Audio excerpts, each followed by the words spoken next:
Hello दोस्तों, the Gurukul में आपका स्वागत है। दोस्तों, आज हम बात करेंगे स्ट्रक्चर ऑफ कंपाउंड। किसी कंपाउंड का स्ट्रक्चर को कैसे हम ड्रॉ करेंगे। तो दोस्तों, किसी भी कंपाउंड के स्ट्रक्चर को ड्रॉ करने के लिए हमें कुछ बातों का ध्यान रखना जरूरी है। सबसे पहला बात क्या है, हम सेंट्रल एटम लेंगे। सबसे पहले स्टेप में क्या लिखेंगे, स्टेप 1 में सेंट्रल एटम। क्या करना है, सेंट्रल एटम चूज करना है। जैसे ये H2SO4 है, मार्कर चेंज करते हैं दोस्तों। ये H2SO4 है, CH2 है, KO है, Cl2, ठीक है। ठीक है, इतना कंपाउंड है, PClO5, ठीक है। तो दोस्तों, इन कंपाउंड में हम कैसे सेंट्रल एटम को चूज करेंगे, ठीक है। H2O ले लेते हैं, CO2 ले लेते हैं। तो इन कंपाउंड में हम सेंट्रल एटम को कैसे चूज करेंगे, तो देखिए, सेंट्रल एटम चूज करने के लिए पहला कंडीशन है कि मिनिमम नंबर ऑफ एटम होना चाहिए। जैसे यहाँ पे लेंगे H2SO4 को, तो हाइड्रोजन का 2 एटम है, सल्फर का 1 एटम है और ऑक्सीजन का 4 एटम है, ठीक है। तो मिनिमम क्या है, 1 है। 1 है तो सल्फर हमारा सेंट्रल एटम हो गया। यहाँ तक दिक्कत है। यहाँ पे क्या है, कार्बन 1 है, हाइड्रोजन 2, तो सेंट्रल एटम कौन होगा, कार्बन होगा। यहाँ पे सेम आ गया, देखिए पोटेशियम और ऑक्सीजन दोनों सेम हो गया, ठीक है। तो सेम हो गया तो क्या करेंगे, कुछ नहीं करना है दोस्तों। सेम हो गया यदि नंबर ऑफ एटम, तो जिसका वैलेंस इलेक्ट्रॉन कम होगा, जिसका वैलेंस इलेक्ट्रॉन कम होगा उसी को सेंट्रल एटम लेते हैं, ठीक है। वैलेंस इलेक्ट्रॉन किसका कम है, 1 है, 6 है, तो 1 कम है तो इसको लेंगे, ठीक है। जैसे CO है, तो CO में सेंट्रल एटम किसे लेंगे, कार्बन को लेंगे। क्यों लेंगे, क्योंकि इसका बैलेंस इलेक्ट्रॉन 4 है, ऑक्सीजन का 6 है, ठीक है।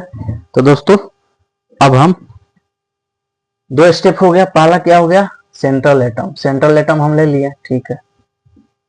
उसके बाद क्या करेंगे, arrange all atom according to their position around central atom के इर्द गिर्द सभी एटम को क्या करेंगे, अरेंज कर देंगे।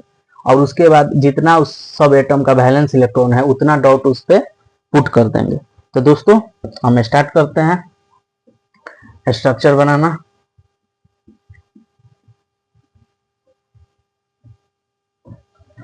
तो सबसे पहले हम स्ट्रक्चर लेते हैं दोस्तों CH4 का। CH4, कार्बन कितना है, 1 है, हाइड्रोजन कितना है, 4 है। तो सेंटर में कौन आएगा, कार्बन आएगा, क्योंकि मिनिमम नंबर ऑफ एटम है। अब इसके चारों तरफ सारे एटम को फैला दिए, ठीक है। ठीक है, अब देखिए, कार्बन के पास 4 इलेक्ट्रॉन, हाइड्रोजन के पास 1 इलेक्ट्रॉन, 1 इलेक्ट्रॉन, 1 इलेक्ट्रॉन, 1 इलेक्ट्रॉन। इस इलेक्ट्रॉन के साथ ये साझा किया, इसके साथ ये शेयरिंग किया, ये किया, ये किया, ये हो गया हमारा स्ट्रक्चर। अब एक बॉन्ड के लिए 2 इलेक्ट्रॉन, तो हाइड्रोजन का 2 इलेक्ट्रॉन यानी सही है, ये हाइड्रोजन 2 इलेक्ट्रॉन सही है, ये हाइड्रोजन 2 इलेक्ट्रॉन सही है, ये हाइड्रोजन 2 इलेक्ट्रॉन सही है। और ये कार्बन जो है ये 8 इलेक्ट्रॉन के लिए है, यानी सबका ऑक्टेट पूरा है, यानी ये स्ट्रक्चर क्या है, सही है। स्ट्रक्चर क्या है, सही है।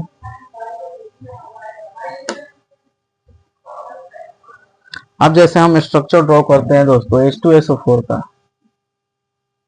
H2SO4 का, देखिए यहाँ पे क्या है, H2SO4 यानी हाइड्रोजन 2 है, ऑक्सीजन 4 है और सल्फर कितना है, 1 है। तो सेंटर में कौन आएगा, सल्फर आएगा, ठीक है। अब देखिए, ऑक्सीजन 4 है तो 4 ऑक्सीजन यहाँ यहाँ रख देते हैं हम, ठीक है। हाइड्रोजन 2 है तो 1 1 हाइड्रोजन इधर रखते हैं, ठीक है। अब देखिए, हाइड्रोजन यहाँ से यहाँ, इसका काम खत्म, 6 रहेगा तो 2 4 और 1 इधर, 5 और 1 इसके साथ बना लिया, 2 4 6, 2 4 6, इसका भी 6, 2 4 6, इसका 2 4 6। तो ये हाइड्रोजन इसके साथ एक बना लेगा तो यहाँ पे 5 बचेगा, ठीक है। ये सल्फर इसके साथ बना लेगा, 1 बनाएगा, तो इसके पास कितना लोन पेयर बच गया, 2 लोन पेयर बचा, ठीक है। ये सल्फर इसके साथ बना लेगा, इस साइड यहाँ पे डबल बॉन्ड नहीं बनेगा क्योंकि ऑक्सीजन ट्रिपल बॉन्ड थोड़े बनाएगा। ऑक्सीजन, इस ऑक्सीजन का देखेंगे तो ऑक्टेट तो पूरा हो गया, हाइड्रोजन का 2 पूरा। इस ऑक्सीजन का बात करेंगे तो 4 पहले से और 4 ये हो गया तो 8 पूरा हो गया इसका। उसी तरह इस ऑक्सीजन का भी ऑक्टेट पूरा हो गया, तो डबल बॉन्ड क्यों बनाएंगे, वो फेलियर हो जाएगा। अब यहाँ पे देखिए, यहाँ पे यदि हम डबल बॉन्ड बना दिए, यहाँ पे डबल बॉन्ड बना दिए, तो सल्फर का बात करें तो सल्फर के पास 4 4 8 2 10 2 12 इलेक्ट्रॉन हो गया, जो कि पूरी तरह क्या है, फेल्योर हो गया ये स्ट्रक्चर।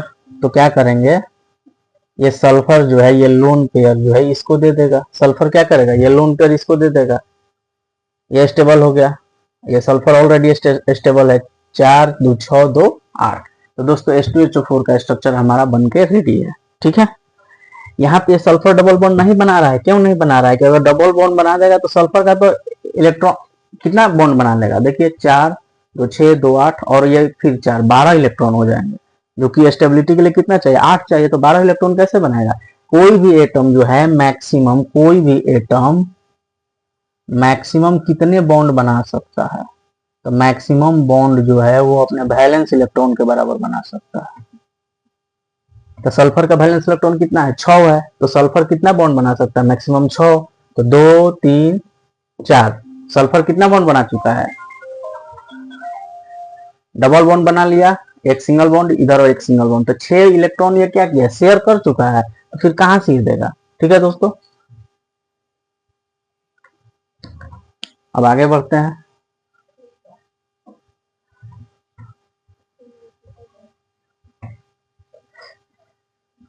एक बार और मैं बता देता हूं आपको, H2SO4 सल्फर है, ये ऑक्सीजन हो गया, ये ऑक्सीजन हो गया, ये ऑक्सीजन, ये ऑक्सीजन, ये हाइड्रोजन, ये हाइड्रोजन, यहाँ पे गया, यहाँ पे गया।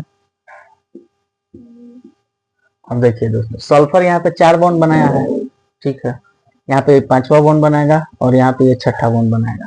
लेकिन 6 बॉन्ड मैक्सिमम सल्फर बना सकता है, लेकिन यहाँ पे नहीं बनाएगा। क्यों, क्योंकि सल्फर को 4 4 8 12 इलेक्ट्रॉन हो जाएगा, जिसके कारण ये जो है अपना लोन पेयर जो है जो बचेगा यहाँ पे डोनेट कर देगा। ये भी ऑक्सीजन स्टेबल हो गया, देखिए ये स्टेबल है, ये भी स्टेबल है।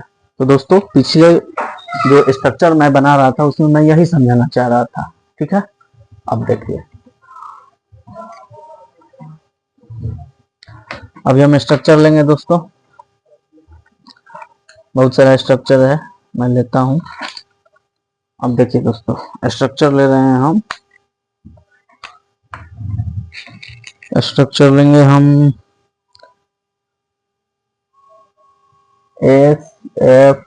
SF2Cl2। ठीक है, इसका स्ट्रक्चर लेना है। तो सेंट्रल एटम कौन होगा बताइए आप, सल्फर होगा, क्योंकि एक एटम है। ठीक है, क्लोरीन यहाँ पे कहीं भी रखिए, यहाँ पे Cl हो गया, ये Cl हो गया, ये फ्लोरीन हो गया, ये फ्लोरीन हो गया।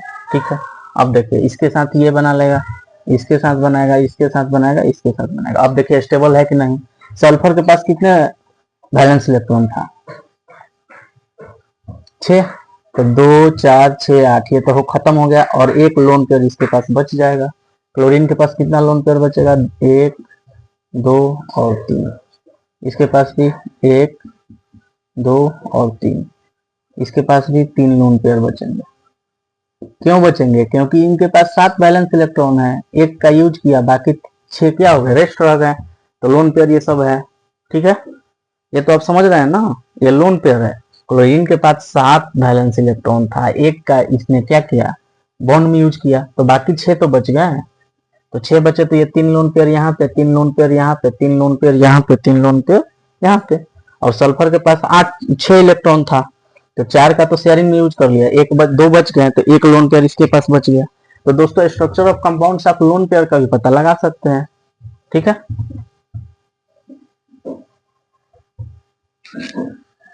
अभी जैसे आपसे पूछ देगा दोस्तों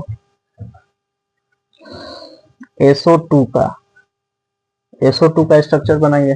तो SO2 में क्या है, सल्फर को लोन पे क्या लेंगे, सेंट्रल एटम लेंगे। ये ऑक्सीजन हो गया, ये ऑक्सीजन हो गया, इसके साथ ये बना लिया, इसके साथ ये बना लिया। ये देखिए ऑक्सीजन का काम खत्म, इसका भी काम खत्म। सल्फर के पास एक लोन पेयर बच जाएगा, ये स्टेबल है, ये स्ट्रक्चर हो गया। दोस्तों उसी तरह आपको स्ट्रक्चर बनाना है तो PCl5 का बनाइए। किसको लेंगे, फास्फोरस को लेंगे। क्यों लेंगे, क्योंकि कम है। क्लोरीन एक यहाँ पे, एक यहाँ पे, एक यहाँ पे, एक यहाँ पे। दोस्तों इसका 3D टाइप का स्ट्रक्चर बनेगा, 1 2 3 और ऐसे, ये 3D टाइप का बनेगा, ट्रायंगुलर बाइपिरामिडल करके। कुछ इस तरह से बनेगा दोस्तों, मैं आपको बता देता हूँ। ऐसे ये हो गया फास्फोरस, एक क्लोरीन यहाँ पे, एक क्लोरीन यहाँ पे और एक क्लोरीन यहाँ पे, और ये दोस्तों ऐसे कुछ टाइप पे बनेगा। ये फास्फोरस हो गया सेंटर में, ये क्लोरीन हो गया, ये क्लोरीन हो गया, ये क्लोरीन, और यहाँ पे एक क्लोरीन यहाँ पे आ जाएगा और एक क्लोरीन यहाँ पे आ जाएगा। दोस्तों ऐसा ही कुछ स्ट्रक्चर होगा इसका, ठीक है।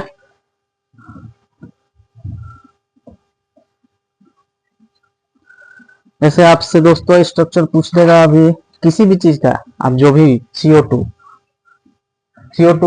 किसको लेंगे, किसको लेंगे, कार्बन को लेंगे सेंट्रल में, ये ऑक्सीजन इधर हो गया, ऑक्सीजन इधर हो गया, ठीक है। ये डबल बॉन्ड इधर बना लेगा, एक लोन पेयर ये इसको दान कर देगा, हो गया।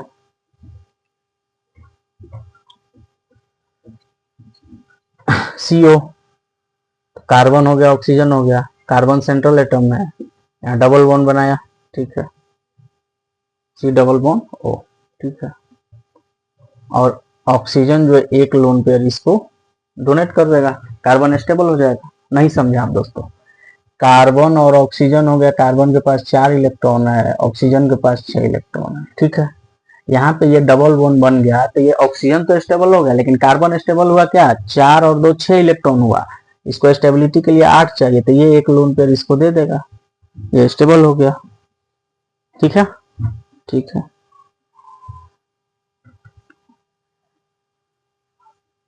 ठीक है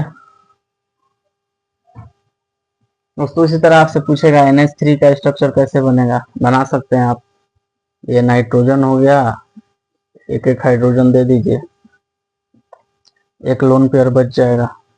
दोस्तों कोई भी कंपाउंड का आप स्ट्रक्चर इस विधि से यूज करके बना सकते हैं। अगर किसी कंपाउंड के स्ट्रक्चर में आपको दिक्कत है तो आप कमेंट बॉक्स में कमेंट करेंगे। तब तक के लिए जय हिंद दोस्तों।